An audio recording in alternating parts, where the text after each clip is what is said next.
আহ, বেদখল হ'লে তাৰ ব্যৱস্থা লোৱা এটা চৰকাৰী নিয়ম আছে, তেওঁলোকক ইভিকশ্যন কৰিব লাগে। ইতিমধ্যে আমি আজি মিটিঙতে গম পাইছোঁ যে প্ৰায় নতুনকৈ 50-55 ঘৰমান মানুহে আকৌ মানে বেদখল কৰিছে, পূৰ্বৰেও অলপ আন আছে। গতিকে ইতিমধ্যে আমাৰ BTR EM ডাঙৰীয়া এটা আছিলে, তেখেতে যিহেতু ফৰেষ্ট ডিপাৰ্টমেণ্টটো চাই, তেখেতে কৈছে ৰিল'কেশ্যনৰ কাৰণে এটা ব্যৱস্থা কৰিছে, খুব ভাল কথা কৈছে। গতিকে আমি এইটো ৰিল'কেশ্যনৰ কাৰণে চেষ্টা কৰিম, সদ্যহতে পাৰ্চনেলি আমি ৰিকুৱেষ্ট কৰিম তেওঁলোকক, যদি তেওঁলোকে নিজাববীয়াকৈ তাৰ পৰা নাহে, তেতিয়াহ'লে আমি চৰকাৰীভাৱে তাৰপৰা ইভিকশ্যন কৰিম। যোৱা বছৰ আমি অন কেমেৰা তেওঁলোকৰ লগত কথা পাতিছোঁ, তেওঁলোকে বিভিন্নজনে বিভিন্ন কথা কৈছিল, কিছুমান নাগালেণ্ড, কিছুমান মেঘালয়, কিছুমান অৰুণাচলৰ পৰা অহা বুলিও কৈছে। এই ক্ষেত্ৰত কি কৰিম? যদি তেওঁলোকে অসমৰ নাগৰিক নহয়, তেতিয়াহ'লে আমি ইয়াত সংস্থাপন দিয়াৰ প্ৰশ্ন নুঠে।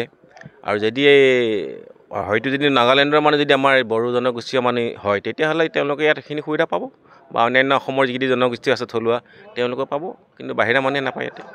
বলপূৰ্বক উচ্ছেদৰ বিপৰীতে এটা আলোচনাৰ মাধ্যমে উচ্ছেদটোক আপোনালোকে প্ৰাধান্য দিয়াটো উচিত ভাবেনে?